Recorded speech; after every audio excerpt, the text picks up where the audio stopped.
Hello my dear friends, তোমরা সবাই কেমন আছো? ফুড প্যারাডাইসে তোমাদের সবাইকে ওয়েলকাম করছি।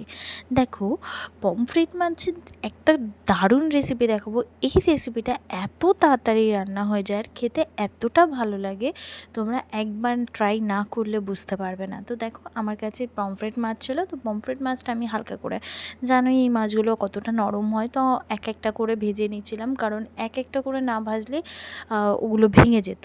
যাই হোক, আমি দেখো এখানে নুন হলুদ দিয়ে পমফ্রেট মাছগুলো ভেজে নিলাম। তারপর দেখো, পমফ্রেট মাছগুলো আমার ভাজা হয়ে গেলে আমি অন্য একটা কড়াইতে সর্ষের তেল ইউজ করেছি। সর্ষের তেলের মধ্যে কালো জিরে ফোড়ন দিয়েছি। কালো জিরে ফোড়ন দিয়ে টমেটো দিয়ে দেবো। এটার মধ্যে খুবই সামান্য উপকরণ লাগে, খুবই কম উপকরণ দিয়ে যে এত টেস্টি একটা রান্না হয়ে যাবে তোমরা ভাবতেই পারবে না। মানে ঝটপট হয়েও যাবে আর এত সুন্দর হবে, আর ঘরে থাকা সামান্য জিনিস দিয়েই হয়ে যাবে। তো দেখো, আমি কালো জিরে ফোড়ন দিয়ে ওর মধ্যে কিন্তু টমেটোগুলো দেখতেই পাচ্ছ আমি কতটা বড় বড় করে কেটেছি। তো টমেটো দেওয়ার পরে দিয়ে দিলাম কাঁচা লঙ্কা। আমি কিন্তু এখানে আদার্স অন্য কোনো মশলা ইউজ করব না। এখানে দেখো নুন হলুদ দিয়ে দিলাম। নুন হলুদ দিয়ে দেখো, এটা কিন্তু আমি টমেটোটা ভালো করে একটু তেলের সাথে মেশানোর চেষ্টা করছিলাম, নরম করার চেষ্টা করছিলাম। তো দেখো, এখানে নরম হয়ে গেলে ওর মধ্যে কিন্তু আমি ধনে আর জিরে গুঁড়ো দিয়ে দেবো। তো দেখো, জিরে গুঁড়ো আর ধনে গুঁড়ো দিয়ে দেওয়ার পরে এটা সামান্য একটু কষিয়ে ব্যাস এইটুকুই মশলা, এর বাইরে আর কোনো মশলা নেই। যেহেতু কালার করার জন্য আমি একটু সামান্য কাশ্মীরি রেড চিলি পাউডার দিয়েছি। আমি কিন্তু এখানে শুকনো লঙ্কা বা লঙ্কার পেস্ট এরকম কোনো কিছু দিইনি, যে কাঁচা লঙ্কাটা দিয়েছিলাম ওইটুকু দিয়েই করব। আর সামান্য একটু কালার হওয়ার জন্য কাশ্মীরি লঙ্কাটা দিয়েছি।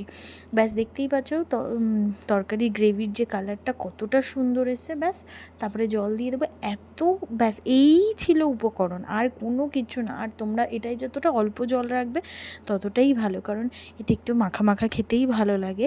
এত সুন্দর, এত তাড়াতাড়ি রেসিপিটা হয়ে যায় তোমরা ভাবতেই পারবে না। একবার অন্তত ট্রাই করে দেখো। তো ঝোলটা ভালো করে ফুটে গেলে আমি কিন্তু মাছগুলো দিয়ে দেবো। আর তোমরা এটাতে অল্প ঝোল রাখলেই বেশি টেস্ট হয়, বেশি পাতলা ঝোল হলে ভালো লাগবে না খেতে। তো তোমরা যারা ঝোল পছন্দ করো তারা অবশ্যই ঝোল রাখতে পারো, ঝোল রাখায় কোনো ক্ষতি নেই। কিন্তু যেহেতু আমার কাছে 3 পিস মাছ দিয়ে আমি রান্না করেছি, সেই জন্য আমি কিন্তু এখানে অনেকটা কম ঝোল রেখেছি। আর ব্যাস নামানোর আগে দিয়ে দিয়েছি একটু ধনেপাতা। দেখতেই পাচ্ছ কতটা সুন্দর কালার এসছে, আর কত আমি কিন্তু একদম ঘরোয়া উপকরণ দিয়ে, এই জিনিসগুলো কিন্তু আমাদের ঘরেই থাকে। আমি কিন্তু বাইরের এক্সেস কোনো কিচ্ছু ইউজ করিনি। রেগুলার রান্নায় যেগুলো লাগে আমি সেটা দিয়েই কিন্তু দেখতে পাচ্ছ কত সুন্দর একটা রেসিপি বানিয়ে ফেলেছি। ব্যাস এই হচ্ছে রেডি হয়ে গেল। তো চলো সার্ভ করে নিই। দেখো, আমার পমফ্রেট মাছটা কিন্তু একদম রেডি হয়ে গেছে। তো তোমরাও এরকম ঝটপট একটা সুন্দর রেসিপি বানিয়ে ফেলো। আর আমার রেসিপিটা ভালো লাগলে অবশ্যই আমাকে সাবস্ক্রাইব করতে ভুলো না, আর বেল আইকনটা অবশ্যই প্রেস করে দিও।